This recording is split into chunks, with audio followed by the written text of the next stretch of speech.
Olá, boa tarde. Bem-vindo a mais um Estação de Serviço. Doenças respiratórias como a asma ou a rinite alérgica são cada vez mais frequentes na infância. A Organização Mundial de Saúde estima que 350 mil crianças em Portugal sofram deste tipo de doenças respiratórias. Em estúdio temos o presidente da Associação Portuguesa de Enfermeiros de Reabilitação, Belmir Rocha, e no Estação de Serviço de hoje perguntamos se há forma de reduzir ou não as doenças respiratórias. Já sabe que contamos com a sua participação através do telefone 296-202-767. Muito obrigada por ter aceito o convite. Obrigado.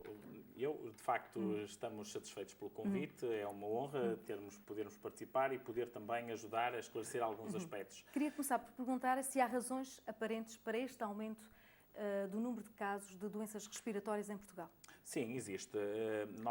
São múltiplos fatores, mas nós temos perfeitamente a noção de que, por exemplo, hoje em dia a poluição indoor, os miúdos estão cada vez mais confinados a um espaço de casa, cada vez mais blindado. Os miúdos hoje em dia cada vez, por exemplo, brincam menos no seu quintalzinho. De facto, esta exposição desta que nós chamamos poluição de dentro de casa, porque estão muitas das vezes sujeitos ao tabaco dos pais, que fumam e que, portanto, não respeitam a questão do ar que os miúdos respiram, que muitas das vezes é traduzido quando eles chegam à escolinha até com a roupa a cheirar a tabaco e, portanto, isto são problemáticas. Esta questão dos fumadores passivos, eles são fumadores passivos. Exatamente. Nós, neste momento, até a grande preocupação, nomeadamente a Organização Mundial de Saúde, tem a ver precisamente com o fumo passivo.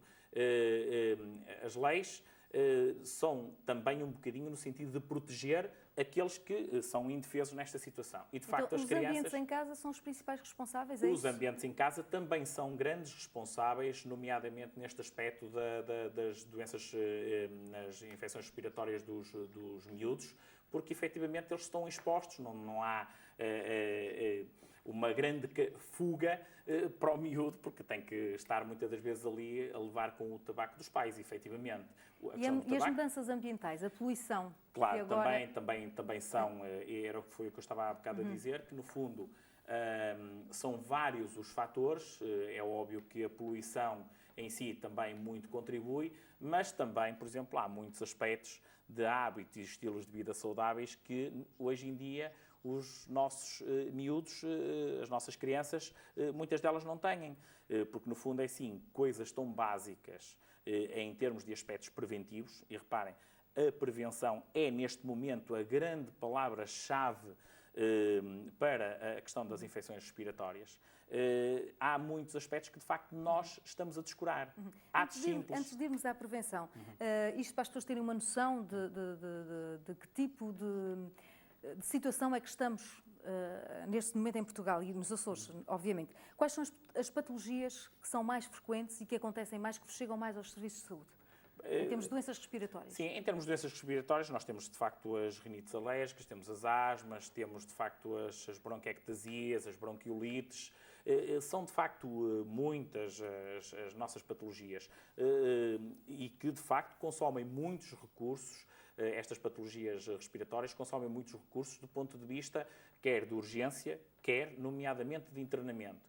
Mas eu penso que, de facto, o mais importante do que estarmos aqui a escalpelizar percentagens e os tipos de patologia é dizer que, de facto, nós temos descurado um bocadinho os aspectos preventivos, nomeadamente que poderiam ser implementados e que iriam, de facto, sim, diminuir drasticamente, nomeadamente esta questão das infecções respiratórias.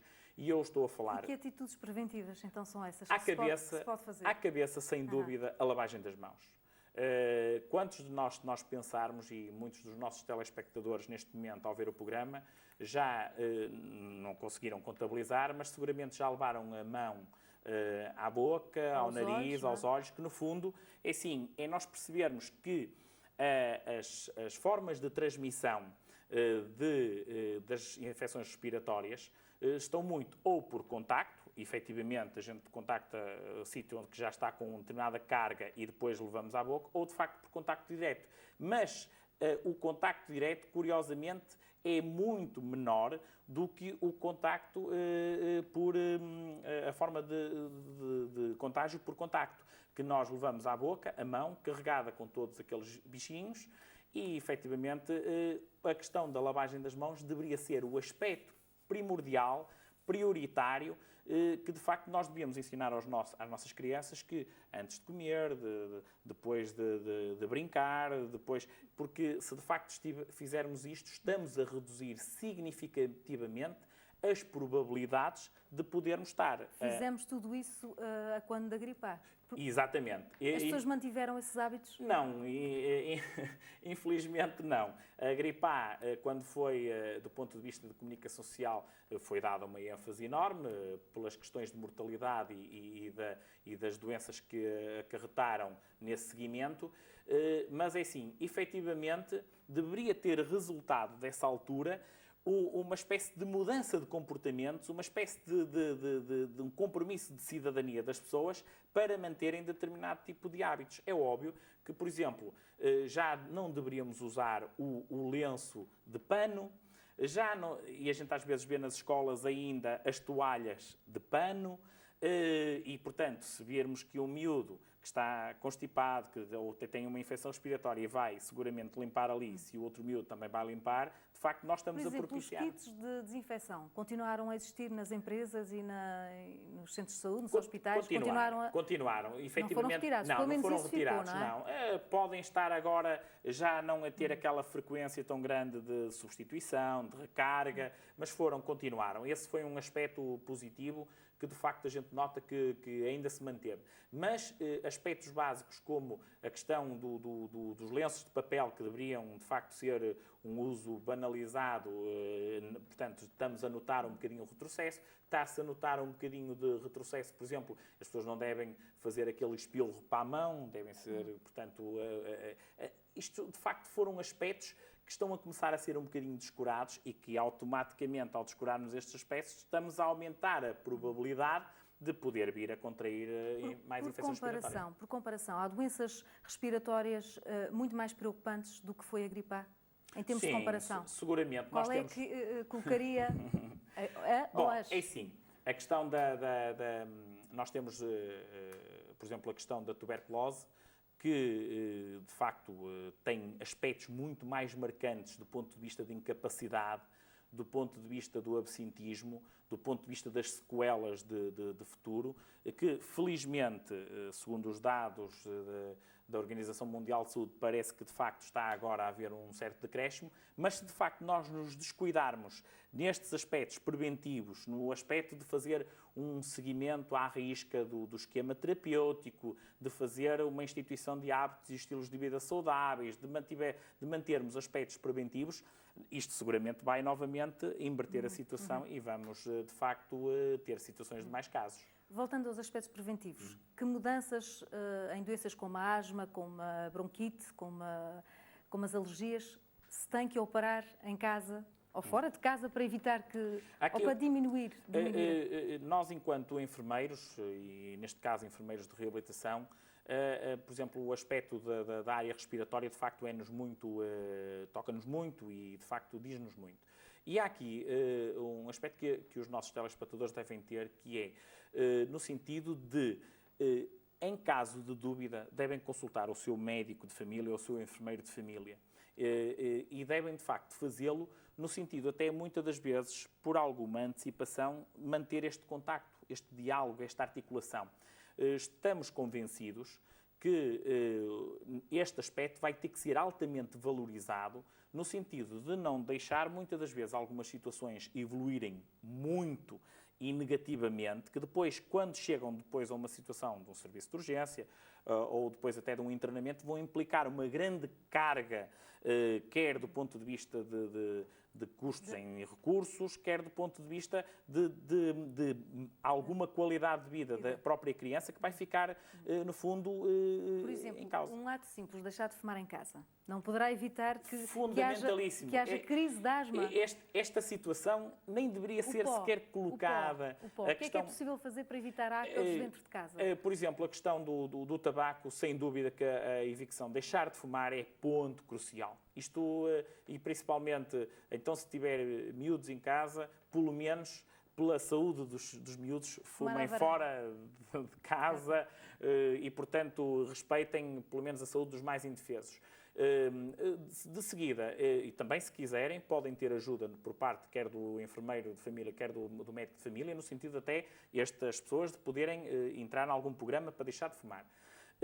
Mas, por exemplo, relativamente à questão do pó da casa, é óbvio que se nós temos circunstâncias de crianças que são alérgicas ao pó aos pelos do gato, é óbvio que assim, não pode haver gato em casa. Não pode haver gato em casa, é assim, mas também não abandonem o gato, é assim, deve haver sempre algum vizinho, algum amigo que nos possa tomar conta do animal. Mas é óbvio que se nós temos um fator desencadeante, nós temos que, de certa forma, também tentar ou eliminar ou minimizar esse fator desencadeante. Com a questão do pó, é óbvio que o arejamento é fundamental. O arejamento é das medidas básicas que, na primeira pandemia da gripe, foi a que conseguiu, de facto, fazer um certo conter da propagação dos vírus, porque o arejamento permite, de facto, uma diluição do número da carga que, de facto, vai provocar essas ditas gripes. Nós vamos já ouvir o primeiro telespectador que nos fala da ilha de São Miguel, Alberto Sousa. Boa tarde. Odete Sousa, peço desculpa, estão-me a corrigir. Odete Sousa. Boa tarde. Boa tarde, diga. Boa tarde. Vou-lhe pedir para baixar o som da televisão, que nós estamos a ouvi-la com alguma dificuldade. Sim, senhor, um momento. Já está. Já está. Diga, por favor. Portanto, é assim, eu estou ouvindo o programa, dou os parabéns ao programa, gosto muito. E assim, este senhor falou aí, e muito bem, por causa dos lenços, que ainda há pessoas que usam os lenços de tecido, e as toalhas nas escolas de tecido, e não só. Também eu quero pôr assim, eu sou empregada de hotelaria, como eu já disse, e assim, também não concordo nos hotéis, nos restaurantes, haver ainda toalhas de tecido, porque isto, há crianças, há pessoas idosas, há pessoas com novas, com todas as doenças para ali, e às vezes, porque a gente quando trabalha na profissão, a gente sabe como é que funciona, às vezes assim, por ordem dos chefes ou patrões, portanto, aquela toalha está limpa, não vale a pena tirar para lavar, aproveita-se a mesma toalha, porque não tem manchinha, não tem nada, e está a ver a cena, portanto, as pontas podem estar sujas das mãos do cliente, da criança, seja lá de onde for. Portanto, qual era a sua sugestão, Odete? A minha sugestão, senhora, devia de ser, pronto, uma lei obrigatória em todos os restaurantes, tudo o que era coisas públicas, era toalhas de papel. Há alguns restaurantes que já entrei, há alguns hotéis que já estive, que fazem isso, mas nem todos. Os mais pequenos ainda usam essas tais toalhas de tecido, que isto é mesmo um perigo grave para a saúde pública. Muito obrigada pela sua participação, acho que foi clara. De facto, há que tomar aqui medidas e tomar atitudes de mudança em situações de acesso público, como é o caso de um restaurante? Sim, sem dúvida. Eu compreendo esta questão desta nossa telespectadora. Seguramente, pronto, é um pouquinho levar a situação quase um bocadinho em termos de extremo, mas eu já me daria por muito contente se conseguisse ver em todas as escolas do país as toalhas de papel, os toalhetes de papel, e ver nomeadamente o sabão líquido através do doseador e não o sabonete que passa de mão em mão também dos miúdos. Portanto, o alerta que nós, enfermeiros de reabilitação, acabamos por fazer um bocadinho nesta situação é sim, temos que proteger um bocadinho os que neste momento estão mais vulneráveis.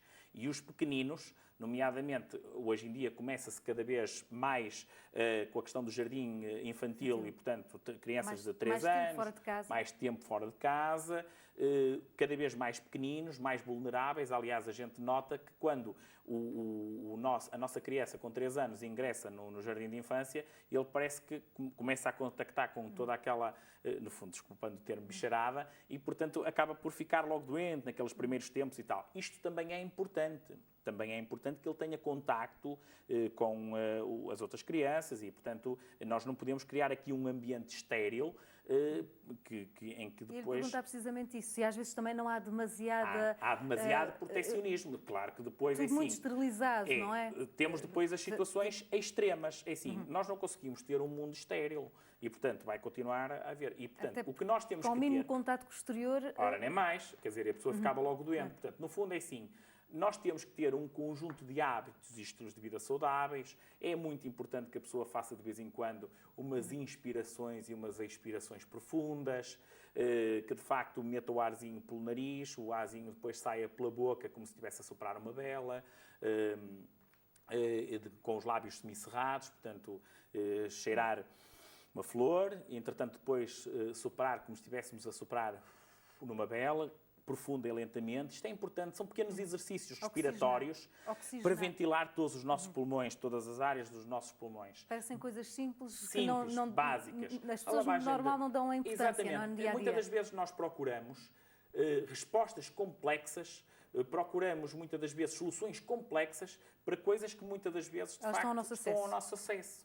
E portanto a gente só tem que de facto fazer recurso delas de forma sistemática. Nós vamos ouvir já a opinião de João Silveira, que nos fala da Ilha do Faial. Boa tarde. Boa tarde, senhora jornalista, boa tarde, senhor enfermeiro. É o seguinte, sobre o fumar, há países que é quase proibido fumar mesmo nas próprias residências. Quase ninguém fuma em casa, a não ser um casal que vivem sós, que acontece também, e fuma ali os dois mão por mão, estão fumando um do outro. Em Portugal ou no Faial, por exemplo, isso é quase uma ofensa. Um homem não poder fumar na sua própria casa é quase um sacrilégio. Okay? Isto aqui é meu e fumo. Eu vou à casa de amigos meus que estão 2, 3 pessoas fumando e eu também fumo. Eu já fumei e no tempo da minha pequena mais velha, que tem 41 anos, eu fumava em casa com ela presente. Não sou perfeito, mas agora já se sabe tanta coisa que... E além disso, as pessoas que fumam só na rua fumariam muito menos, porque quando está a chover não vão à rua fumar, esperam, e quando está estiado é que vão fumar. Portanto, era preciso incutir essa ideia para que se fume menos e as crianças não vão fumando desde que nasçam. Boa tarde, obrigada. Muito obrigada pela sua participação. De facto, esta questão aqui levantada põe-se ao nível de a lei teria que mudar? A lei teria que mudar em Portugal? Assim, Acha que seria necessário?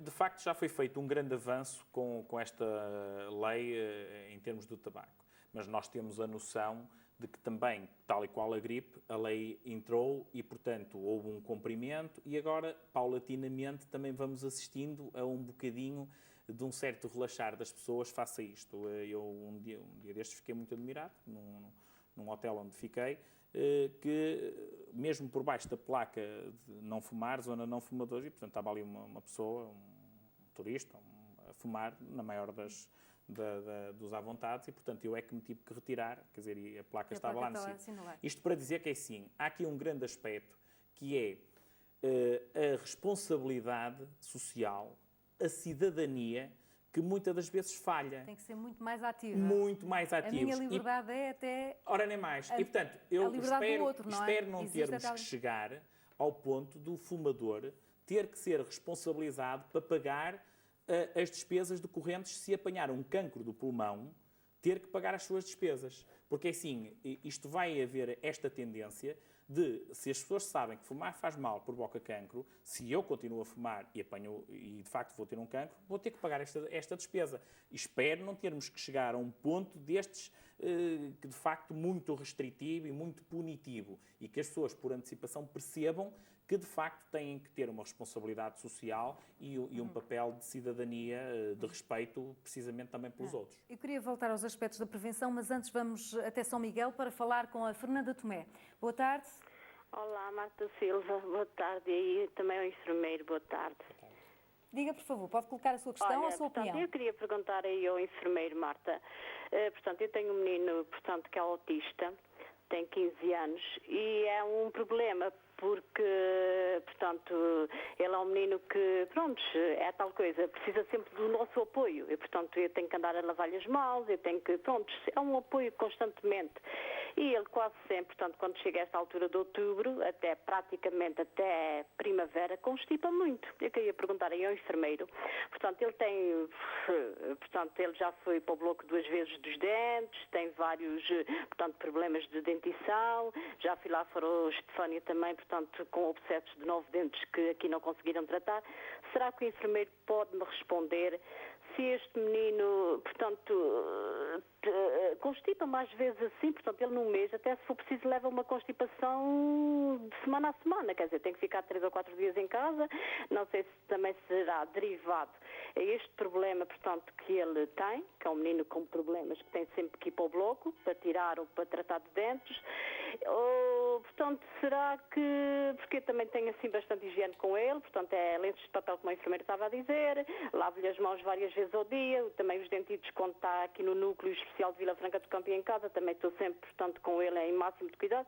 Mas queria perguntar ao enfermeiro, quer dizer, eu também sou uma mãe que o enfermeiro pode-me dizer, também faço aquele chá de limão, 2, 3 vezes ao dia, portanto, dou-lhe muito mel, que eu tenho mel caseiro de casa, em vez de aplicar qualquer xarope, aplico-lhe o mel 2, 3 vezes ao dia, quer dizer, coisinhas assim, portanto, xarope de cenoura, às vezes quando eu não tenho mel, dou-lhe muitas hortaliças, mas é um miúdo que constantemente, Marta Silva está sempre constipado, quer dizer, por mais que eu tenha cuidado, é um miúdo que, pronto, e é constipações, que é um miúdo autista, não tem comunicação, e é muito difícil levá-lo para uma urgência, porque ele também se teme em abrir portanto, a boca, para lhe verem a garganta, para lhe escutarem, quer dizer, é um miúdo que a gente torna-se um bocadinho complicado. Queria perguntar ao enfermeiro o que é que ele me pode ajudar, assim, portanto, para reduzir mais, portanto, esse problema que este miúdo tem. Muito obrigada pelo Marta seu contributo. Deus, enfermeiro, também um dia feliz para vocês os dois. Obrigada. Muito obrigada. Há alguma razão para que este miúdo que sofre da patologia de autismo tenha com mais facilidade gripes, constipações, doenças respiratórias do que outro miúdo, ou o facto de ir ao bloco com muita frequência também poderá estar mais exposto a vírus? Será essa a razão? Bom, sim, não conheço a situação em si. A única coisa que, de facto, eu acho que neste momento também é importante referir, tem a ver com alguns aspectos do estilo. As infecções respiratórias, muitas das vezes, começam quando nós temos circunstâncias de infecções na nossa cavidade oral, na nossa boca, e, portanto, o aspecto de se fazer uma boa higiene da nossa boca é fundamental. E, portanto, isto é o primeiro ponto que eu gostava de dizer, que, de facto, porque é uma porta de entrada, seguramente, e, portanto, isto tem que ser dito. A higiene, não basta só a higiene do corpo todo, a higiene de boca é fundamental. Tem depois toda a influência ao nível de... Muita influência. Quer, por um lado, muitas das vezes, nas infecções, faz o alojamento de todos os bichinhos, como se costuma dizer, e, entretanto, depois, por arrasto, vão por ali, para as vias aéreas superiores e depois para as vias aéreas inferiores. Bom, depois, o outro aspecto que eu gostava também de salientar é, sim, é óbvio que estes miúdos têm uma certa tendência de algum isolamento e, portanto, também menos atividade física, menos, no fundo, exercício e, portanto, se calhar até são um bocadinho mais sedentários e, portanto, estar muitas das vezes confinados ou na casa ou no local onde estão, se calhar com algum imobilismo, também... Quando são expostos a ambientes diferentes, estão também, mais suscetíveis. às vezes também não ajuda. Às vezes também não ajuda. Portanto, daí que é extremamente importante, independentemente da patologia que ele tem, que de facto ele também saia inserido com os outros miúdos. Ela falava aqui também na questão de ser mais durante o inverno. Estas doenças são... Sim. Tipicamente outro aspecto, sazonais. Exatamente, são tipicamente sazonais. O outro aspecto tem a ver com a parte de vacinas específicas ou não específicas, e eu aí acho que era extremamente importante ele fazer algum aspecto preventivo em termos de esquema vacinal, por força, a preparar-se melhor para depois, à altura do inverno, e que aparecem de facto todas aquelas gripes. Há pais e todas... às vezes que são reticentes em relação às vacinas, porque têm receio dos efeitos secundários. É defensor das vacinas? Acha que... Não, sou claramente defensor. Por volta de que idade é que devem ser dadas? É assim, as vacinas têm um calendário, o Plano Nacional de Vacinas, e depois temos todo um conjunto de vacinas que estão à disposição do cidadão. Mas, relativamente às vacinas, eu acho que assim, elas devem ser feitas devidamente articuladas com o enfermeiro e o seu médico de família. Porque, assim, cada caso é um caso, muitas das situações têm que, de facto, ser vistas com um todo e, portanto, há algum tipo de vacinação que pode ser feita do ponto de vista preventivo, que se calhar para aquela criança tem que ser uma e não propriamente outra. Elas são outra. participadas na totalidade? Pois isto agora está a ter uma grande evolução do ponto de vista das comparticipações. Ainda não sei assim muito em pormenor e, portanto, também não quero estar aqui a enganar as pessoas, mas há muitas que de facto não são comparticipadas. Sei que, por exemplo, aqui nos Açores há uma das vacinas que de facto é totalmente comparticipada, portanto gratuita. Acho que até é uma situação de toda o Serviço Regional de Saúde, ouvi hoje precisamente dizer, o que é ótimo, é de facto um investimento. Quanto a medicamentos, os doentes respiratórios não têm comparticipação na totalidade. Como é que vê o caso de famílias que não podem suportar os custos de tratar, por exemplo, um asmático ou uma bronquite? Assim, de facto, já começamos a assistir, e isto vamos ter que estar muito atentos e seguramente os enfermeiros e médicos de família vão estar muito atentos a este pormenor, até o Serviço Social, porque já começamos a assistir a alguns utentes, doentes, que recorrem por um processo de uma agudização da sua doença respiratória, recorrem a um serviço de urgência. Entretanto, é tratado aquele processo de agudização, saem de lá com uma receita com os medicamentos e estamos a assistir que alguns dos pacientes, hoje em dia, regressam, passado 3 ou 4 dias, novamente ao mesmo serviço de urgência e aquela receita ainda nem sequer foram levantar os medicamentos à farmácia porque não têm dinheiro para ela. E, portanto, isto é um fenómeno que não sei quantificar esta situação.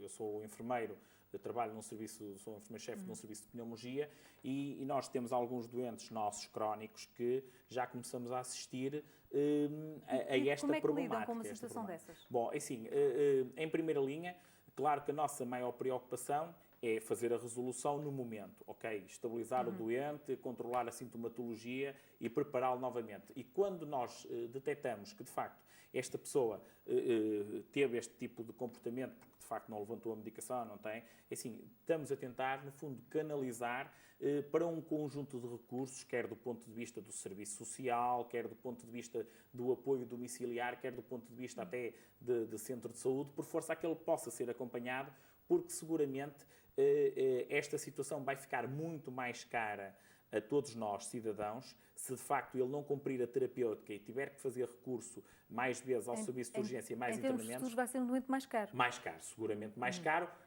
e essencialmente com uma pior, um estado funcional para o doente, que vai ter que faltar muito mais ao trabalho, que vai, no fundo, ser também Mas isso um tem problema... custos ao nível do absentismo ao Sem dúvida, trabalho. sem dúvida. E, por Portanto, exemplo, no caso de uma criança, absentismo escolar e os pais também que ficam... Nas crianças, isto nem é dobrar. É dobrar, porque não é? qualquer Estes custos falha, deviam ser calculados. Sim, também. estes são os que nós chamamos os custos indiretos das doenças respiratórias, porque... Daí o tratar o mais cedo possível e o prevenir o mais cedo possível.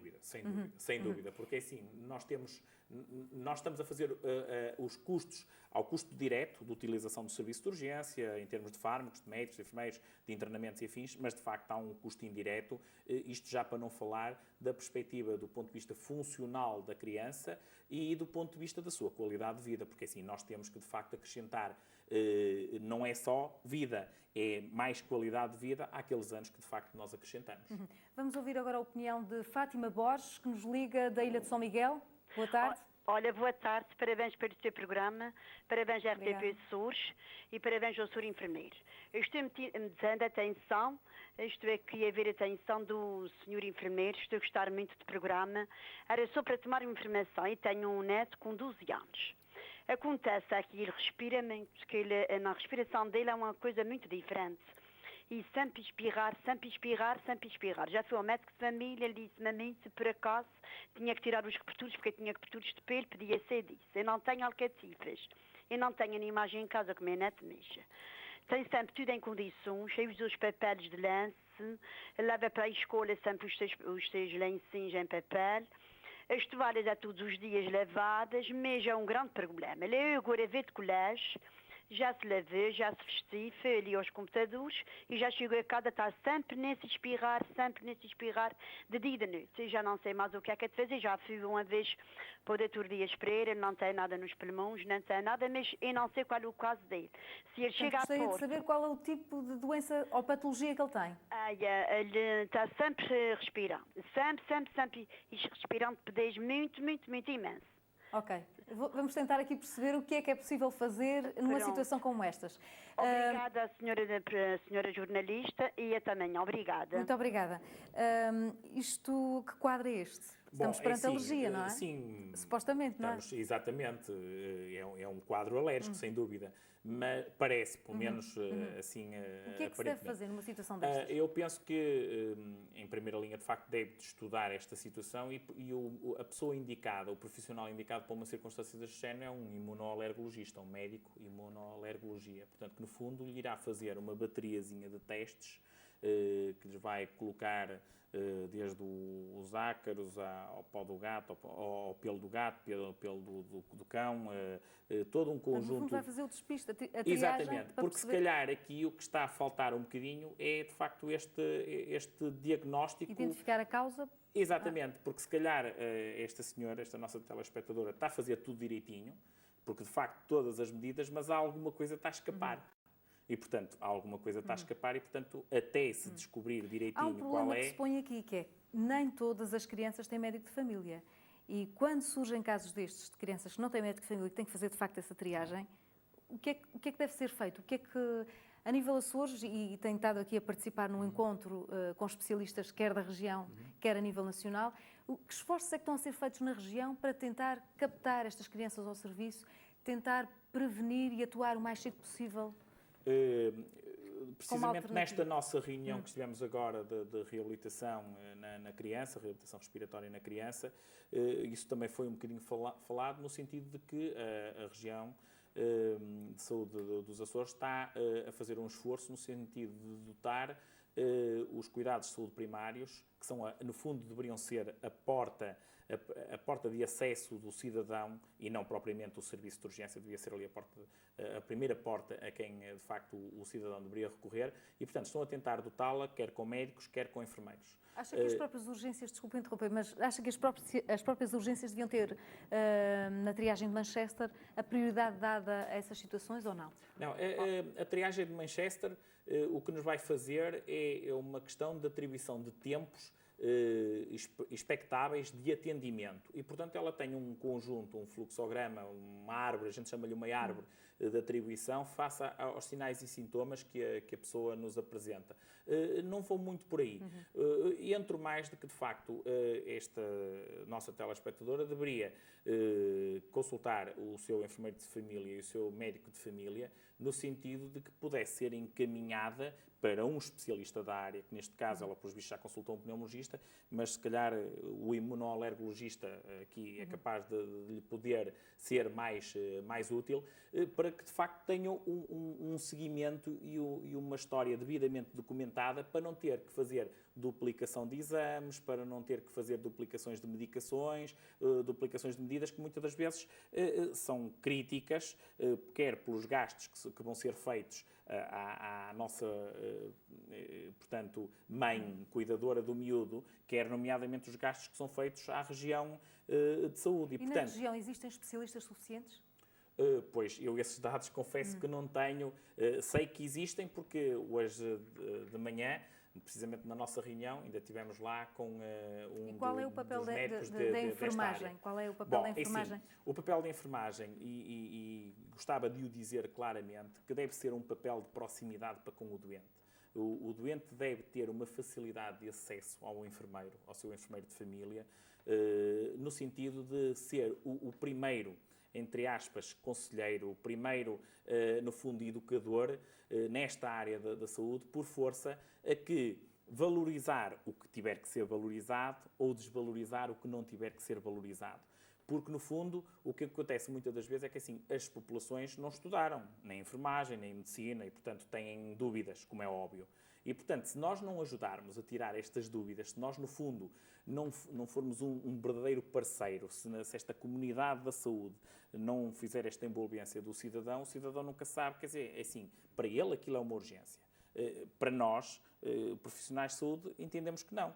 Mas isto é a mesma coisa que a gente estar a pensar. Uma dor de cabeça, para si, pode ser urgente, que está a perturbá-la no seu trabalho e tal. Claro que para nós pode não ser. E, portanto, no fundo, eu acho que os profissionais de saúde, e neste caso os enfermeiros, vão, num futuro muito próximo, ter aqui um papel muito importante do ponto de vista do ensino, da educação para a saúde, da informação, jogando por antecipação, no sentido de dar a informação às pessoas, uma informação mínima, básica, elementar, por força a que elas sintam esta proximidade e de facto não fiquem... Acha que a família muitas vezes pode ter esse papel de prevenção em vez de ir logo à urgência e tentar resolver? Pode. Muitas das vezes a família entra em De que modo, por exemplo, pode tratar uma asma ou uma bronquite? O que é que pode fazer em casa? Eu estou a falar, por exemplo, uma simples gripe. Nós estamos a aproximar-nos da época do frio e, portanto, da época das gripes.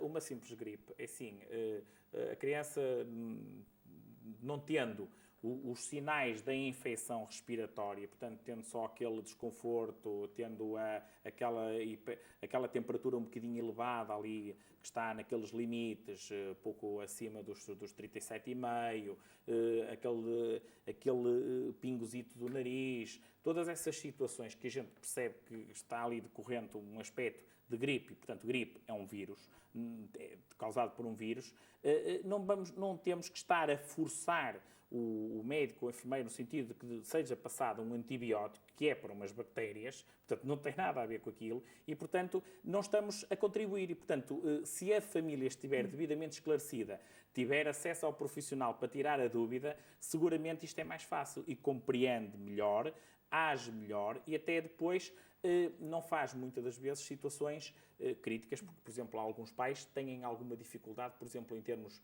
do trabalho e, portanto, depois têm que forçar a criança a levá-la na mesma para o infantário, porque com aquelas E até na questão dos próprios vapores, por exemplo, para quem sofre de asma, é possível fazer em casa? Claro, sem Como dúvida. É que é possível? Acho que os pais não têm necessidade de estar, por exemplo, a comprar um nebulizador que fica caro, só porque vão ao serviço de urgência e fazem uma nebulização, não têm que estar a comprar. Podem adotar as medidas extremamente simples, que é tomar um duchezinho, pôr o miúdo na banheira, com a águazinha a correr por lá abaixo e fechar a portinha e, entretanto, todo aquele vaporzinho, pôr a criança ali a respirar fundo, encher bem os pulmões, só isso estão a contribuírem muito para manter ali aquelas, no fundo, aquele umidificar e limpar um bocadinho do... Há um bocadinho, a Fernanda também falava da questão de dar chá de limão, no caso específico